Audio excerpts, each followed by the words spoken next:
Hi, welcome to Woodworking for Anyone. My name's Michael Adam, and in today's episode I'm going to be talking with you about Shopsmith storage. One of the first things people ask me when they're new to Shopsmith and find out that I've got just slightly more experience than them is how they're supposed to store all of the excess things that come with their Shopsmith.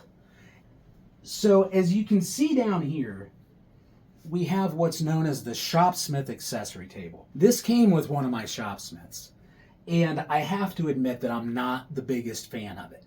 I think it's close, I think it's almost right, and I've actually seen quite a few examples where people have modified these to be a little bit more suitable for their personal needs. Now, like I said before, I'm not a gigantic fan of this, but I did want to set it up so that you folks could see how it works, because there just seems to be a lack of a lot of good information on this. Which, no offense to anyone who has made good information on this, I maybe just haven't found you yet. So here we are with our accessory table. And we also have down here a nice Kennedy cantilever toolkit that I restored.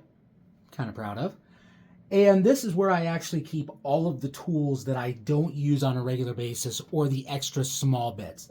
Now anyone that's ever used one of these can tell you this just holds an unbelievable number of things. And it is really a good way to do certain tools. So let's start back here on the shelf. As you can see already, I've went ahead and put the drill chuck in there. You want to put it point down, and it's only going to fit one way. Now down here right next to it is a little hole, and that's where you're going to put your chuck key to tighten that, but I keep mine magnetized to my drill press that I use all the time. Right here, you're going to be putting your two lathe pieces, your cup and your center. I think turning on a lathe is just about the best and most fun type of woodworking that you can do, but I just don't really do it that often. So I don't actually know where my pieces are right there, so forgive me on that. Continuing on though, you have your Shopsmith sanding disc, which I like to point this way because it feels like it rubs up against the way tube down here, which this doesn't matter. Not way tube, but I guess support tube, which doesn't matter, but I still just don't like that. This piece here, you would adjust so it doesn't get caught on anything, but I'm just doing this part right now to show you guys. This stuff does not live up here. But you go ahead and put your support there for your lathe. Now, if you have a 510 fence, it's going to fit down in there like that, in this long hole. Now, if you have a Mark 500 fence, it goes down in that closer hole there. But we're going to get rid of that. This slot right here is for your arbor wrench. And there's another one right here. Now this is for your push stick right here. This is really special, guys. I've got a couple of these. And this is the one that I normally use, but I want to show you why this one is really special. Now, I didn't do this, but if you look right here, you can see where a table saw blade took a gigantic chunk out of this guy. I bet the guy that owned this before me was darn glad that he used this. You should use it too.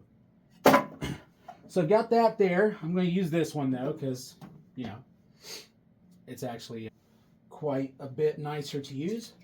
Here is where you put your feather guard. Although it seems like most people usually do it like that. But, you know, whatever floats your boat. And then we're going to come over here. This is the one that just confused the heck out of me forever. These two little slots right here, I couldn't find anything about these. It's for your fence straddler. So you can go ahead and put that fence straddler back there. Now you're going to take your table saw blade, and for the astute among you, you might notice that this is actually a 500 arbor for the table saw. It's a little shorter, but just for the heck of it, we're going to go ahead and use as an example.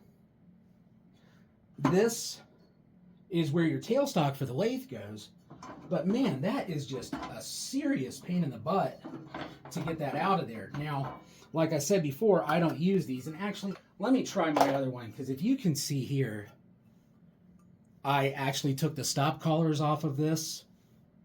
Per Scott's advice from My Growth Ring, if you guys are new to Shopsmith and you don't follow My Growth Rings, you are wrong. And you need to get over there and subscribe right now, because there's not another source of information on the internet, as far as I'm concerned, that you're going to get better information. Now, you can see these normally come with the stop collars.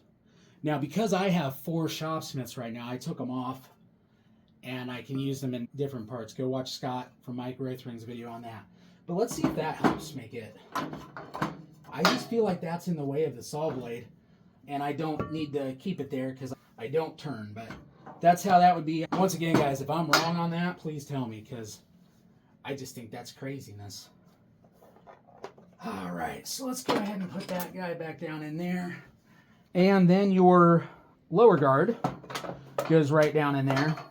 And this is another reason why I'm really not interested in using this shelf, is because I like to keep my lower guard and my saw blade together like the demonstrators do, so I'm doing one smooth motion ka-chunk right in. Now, I went back to reshoot this part of the video because I forgot to say something very important. This is the upper guard. This has a riving knife built into it, which I'm not going to go into in great detail right now, just to say it's a very important safety feature.